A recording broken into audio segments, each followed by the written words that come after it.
The lighting in this one is going to be weird because I can see the cloud cover coming over. It is ominous. Hello, my name is Michaela, this is Michaela Reads. I live here and we have just concluded the Bloomin readathon for 2023. I nearly said 2024 and I feel like it's wishful thinking for this year to be over. We've spent the last 4 weeks reading, having a good time, ticking off our bingo board. It's been fantastic. But now comes the time for me to actually tell you what I read because I really didn't vlog that much of it this year. I thought I was going to. I had grand plans, but say it with me, plans don't plan as planned here. I will have read 10 books November this year. It would have been 11, but I DNF'd one of them. And I am a mere 3 hours off of finishing the audiobook for another one, which I probably will do tonight, like I'm not gonna lie. But that does mean that I have a lot of books to talk about, so I'm just gonna jump into it. I will waste no time. I will start off with the book that I DNF'd because I feel like that's a good place to start. We DNF'd You've Reached Sam by Dustin Tao. I did intend to read this for the Lily Space, which is a book that deals with grief or death. And in the first chapter of this book, Sam dies. I think I made it maybe 50 pages into this book before I had to put it down. I did try. I tried. It was just too late in the month and I was already thinking about all the other books I could spend my time reading and I wasn't enjoying this one. So I put it down. I DNF'd it. On paper, this story intrigued me. It really did. I thought it was going to be one of those stories that I was like, it's going to be fun. It's going to pull on my heartstrings. But we open the book in this weird vignette of a fever dream that appears to be the different developmental points of their relationship over the time that they were dating, and it really gives no clear indication about how long that was. I understand that it's to provide some context for the characters given it's not a very long book, but in saying that, it literally spanned maybe 5 or 10 pages. But then we jump straight into her just being this grumpy, curmudgeonly, avoidant person. And then I was already annoyed at this point, and then the magical realism part came in where he answered the phone and I could just predict where the story was going from that point on. And realistically, I just figured that wasn't a story that I wanted to pursue and read. So I put it down and I DNF'd it. The first 2 books that I did actually finish as a part of the readathon, because that's why we're here, isn't it? I read books 4 and 5 in the Witch graphic novel series. These are the books of my childhood. I have just vivid memories of reading the Witch novels, of watching the TV show on a Saturday morning, and then just on repeat. All right, we've been courted because my microphone died. It's a magical girls series. It follows Will, Irma, Tarani, Cornelia, Haylin. They have magical powers of the elements thrust upon them one afternoon. They are a mere 11 or 12 years old. They are but children, and they're tasked with trying to save Earth and then all other various worlds that exist in this realm. Given I started at 4 and 5 and didn't actually go through 1, 2, and 3 because I decided that I wanted to read new story and not the story that I already knew, which, by the way, I stand by that and I'm glad I did it, and my guess was on point as to where I needed to be. I jumped pretty well straight into a brand new arc. We set everything up. It was a bit establishing in the 4th, and then we kind of got into the meat of it in number 5. So that was fun. The writing and the dialogue remains questionable, and that hasn't changed, but that's okay because being in graphic novel form, it's not just the words that I'm focusing on, and I can draw on other things to enjoy my time. It's a familiar story. I had a really lovely time revisiting this. I read them for the root and the variegated space because they are both a childhood favorite and also not very common. It's pretty rare to find someone who actually knows what they are. I am now in the hands of the restock gods because turns out they go out of stock incredibly quickly, and so now I need to wait for 6, 7, and 8 to come back in stock again. I think the next one I have is 14, so we have a little bit of digging to do. Next, I finished reading Bunny by Mona Awad. I read this for the moon space because that is the space that you read a book that takes place somewhere outside of the country that you live in because we all live under the same moon, and I don't know exactly where this is. It's at Warren University. Couldn't tell you where that is, but I can guarantee you it's not in Australia. This was a weird one. It was a dark academia-esque novel that follows a main character. Her name is Samantha, and she is doing a fiction writing, creative writing, literary degree of some type at Warren University. However, she's in a class with 4 other girls, and her and her best friend just sort of dig at these other 4 girls. They are your cliched, rich, popular girls that all refer to each other as Bunny. But things get super topsy-turvy when she's invited to their little secret soiree thingy that they do, and it just gets weird. It took so many turns that I was not expecting in the slightest. And though I was quite enraptured by the twisty turns and I kind of enjoyed it, I didn't love it as much as I thought I was going to. I didn't love it as much as everyone else on the internet appears to like it. That could just be me because like this is a very like hot girly, smart girly kind of book, and I am neither hot girly nor smart girly. Just this first time round reading it was not vibing the way I wanted it to vibe, you know?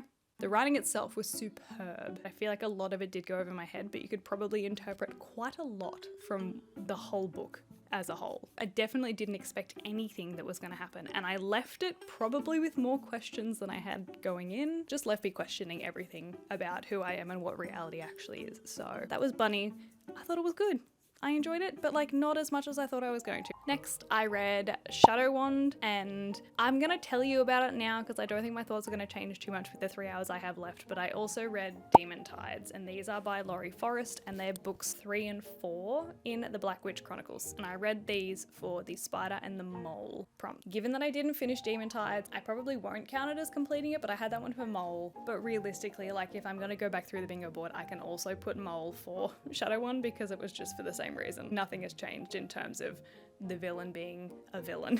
I have talked about the series ad nauseum, so I'm gonna spare you from that this time round, but essentially fantasy series follows a school. There is a magic system, there's politics, there's prophecies, there's many romantic subplots. There is so many things packed into the series, and I genuinely am having a really, really good time with them. I didn't think I would. I wasn't planning on picking up Demon Tide in the bloomin readathon, but I really just feel like I wanted to keep going in the story. So the third one started off pretty damn strong. Like there was quite a few things happening, and I think I spoke about it in my vlog that I did, but you know some secrets about different characters, and then all of those secrets start coming out with all the other characters. It's that kind of like revealing all of the information. That gives me a bit of a thrill in books, so I really, really enjoyed that part. The end half of the book kind of dulled a little bit, but then we rolled into the 4th book and things just kept happening. The overall story in the 4th book I think has been relatively intriguing. At the time of reading it, number 3 was my favorite, and I'm kind of blending the two of them together in my brain a little bit. However, the end of book 4, there's like some events that are happening that mean that people are coming together after a period of time of not being together. A lot of the character names are either really similar or they're quite odd in a way that they are similar, if that makes sense. And then when everyone started coming together and I didn't have these people in their own context so that I could figure out who is who, I just had no idea what was happening. I'm getting more back to it now that we're kind of getting more context instead of just dropping these people in and expecting me to know who they are without reading the name on a page because I'm listening to them. It's been a bit of an adjustment, but we're coping, it's fine. So I'm thoroughly enjoying. I'm going to continue. I'm hoping to finish them before the end of the year, but that's a different video. The next book that I read for the bloomin readathon was From Liquor with Love by Mariana Zapata. Once again, I listened to it. I read this for the succulent space, which is a book that will make you hot because I heard that being a romance, there was chances of it being spicy. It just wasn't as much as I thought it was going to be, but it was still in there, so I'm still counting it. There are no rules here. I picked this one because I'd heard lots and lots about it back when it was popular on TikTok, when it first sort of started making the rounds. It's not a new book by any means. And I did enjoy it, but I'm jumping ahead of myself. This is a ice skating romance book, and it follows Jasmine, who is kind of just trying to figure out where she stands in the ice skating world after a couple of years of trying and failing repeatedly to get first place in either solo or pairs skating, one of the two. When she's at this like weird bit of crossroads in her life where she's like, am I gonna keep skating? Am I gonna go into coaching? Am I just gonna work and study? Like, what am I gonna do with my life?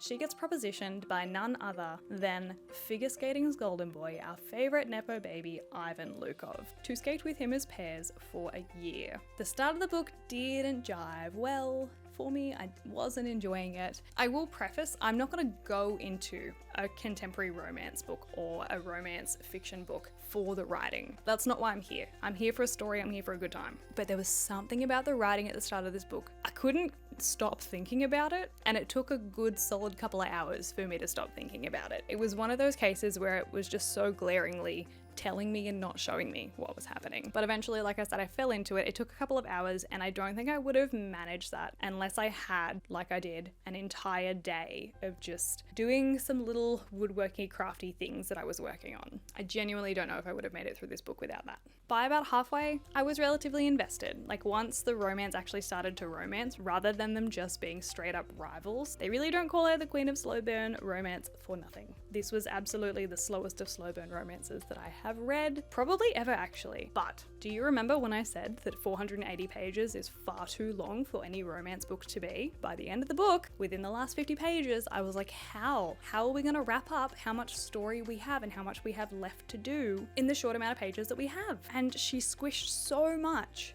of the story and so much time into like the last 50 to 100 pages of the book. It was like literally the last hour of listening to it. I was like, how did we get all the way here?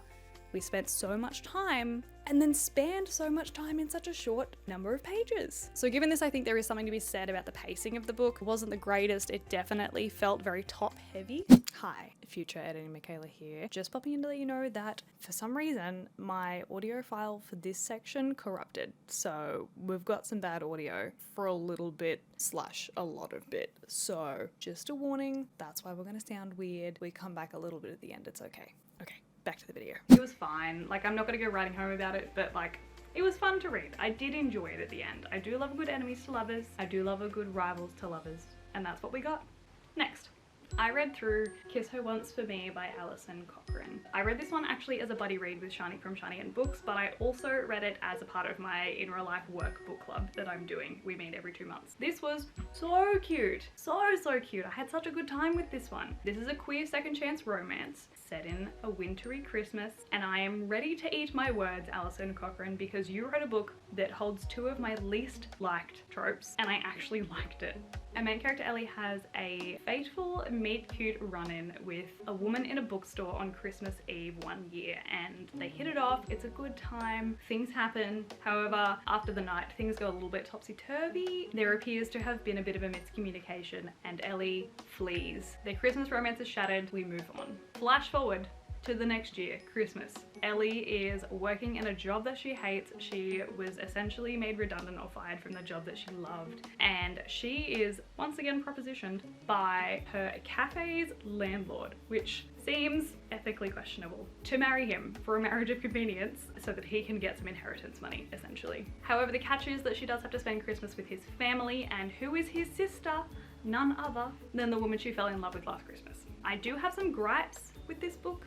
First of all, it's probably so petty and it's ridiculous, but like the sheer amount of Christmas cheer and joy in this, it just feels a bit unrealistic. But the main worry that I had is that one of the primary personality traits of Ellie is that she has social anxiety. Now, I'm always questionable when a mental health issue is a primary personality trait for someone. However, I do feel like Alison Cochrane was able to represent it in a way that didn't feel unrealistic, which was positive, and it was refreshing. The other thing about the anxiety is that there is a miscommunication trope in this book, like I said, and I hate miscommunication tropes. And this one is basically fueled by her social anxiety, which, not a fan. The saving grace is that the miscommunication trope did actually reveal itself quite a lot earlier than I thought it was going to, and the ending really quite redeemed the book and any of these gripes that I had in every single way. Like, I genuinely really enjoyed this book. I read this for the green carnation space for the LGBTQ+ characters. Love a queer romance. It was a good time.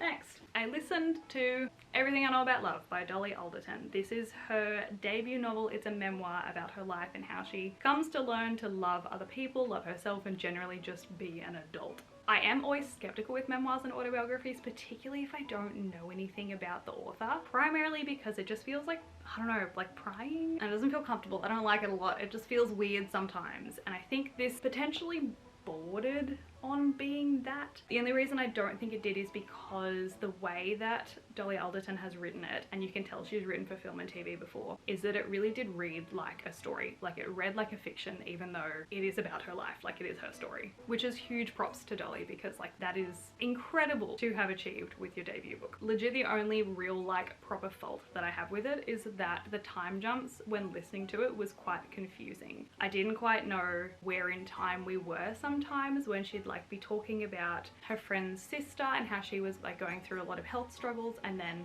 they were after the health struggles, but then we were still like in the health struggles in the next chapter. Like that jumping was just a bit confusing sometimes when I didn't have physical pages in front of me to reference, but it was fine. I made my way through. I figured it out in the end. I did enjoy the little recipes that she sprinkles throughout, and I might try some of them, and I also might watch the TV show.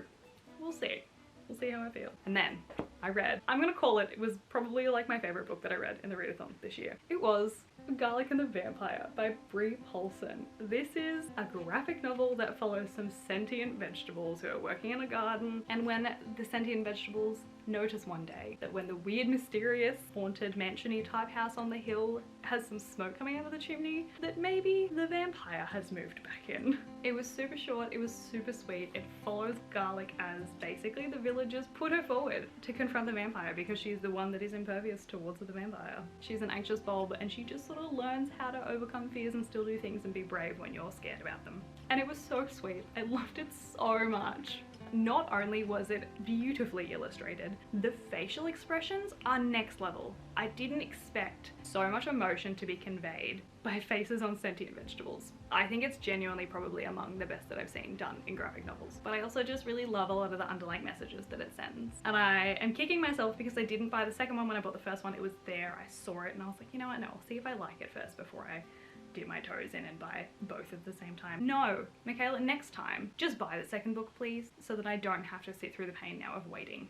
And finally, oh my gosh, we're already at the end, how good. For the cacti and the ladybug spaces, I read volumes 4 and 5 of Lore Olympus. I'm not gonna hold these up because they are heavy. I finally got my hands on the physical copies of them. Full disclaimer, I have already read the content that was in both of these books, but it was so lovely to revisit it and actually kind of re-fall down my little rabbit hole I fell down the first time I tried to read the first two.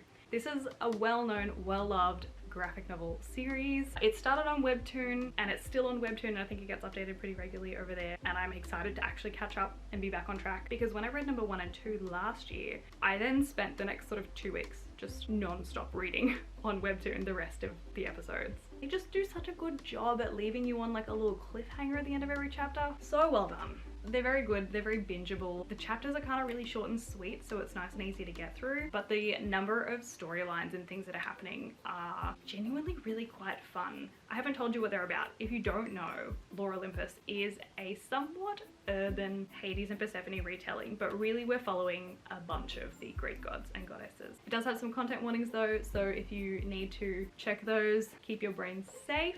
If you're reading it on Webtoon, she's pretty good at actually putting the content warnings at the top of the chapter anyway, but just if you're gonna get these ones, just be aware that that can happen. There's lots of different things that happen in the series. And so we conclude the Bloomin' Readathon for 2023.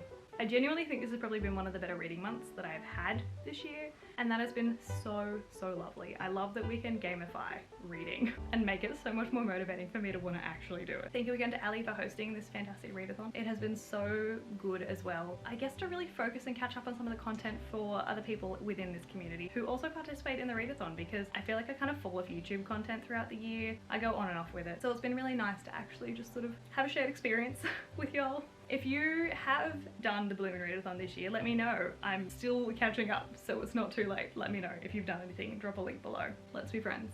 Hello, Michaela from like 5 minutes time is just coming back really quickly because I forgot to tell you about the bingo board, because I actually think I cleared it this year. I think I did it if we like take into consideration some other books for the same prompts. So this is a graphic of where we are currently with the books that I have finished, where we stand, what we completed. For the witch books, I also have Daffodil, because it is absolutely books about friendship. Like I said, with the Shadow Wand, I have just swapped Mole to also be a part of that, so it's Spider and Mole I completed for that one. For From Lukov with Love, it is Succulent, but I've also put it for Snail because of the slow burn aspect nature of that one. Everything I know about love covered so many prompts for me this year. I'm genuinely so surprised. It also fulfills for me tree, prop, earth, and ivy. It is the MVP.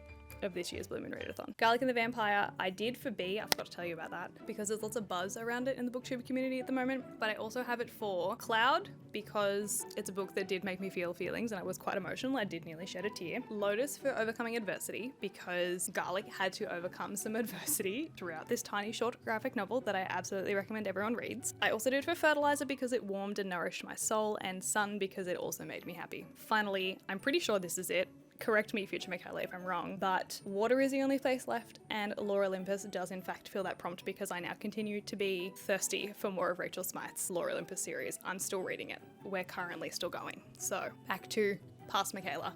Thank you for letting me interject just now. But anyway, that is all. So thank you guys so much for watching. Thank you for coming along this year with me in my Bloomin' Readathon experience. I hope you enjoyed. I hope you're having a fantastic day or night or whatever time it is where you are in the world. And I will see you next week. Goodbye.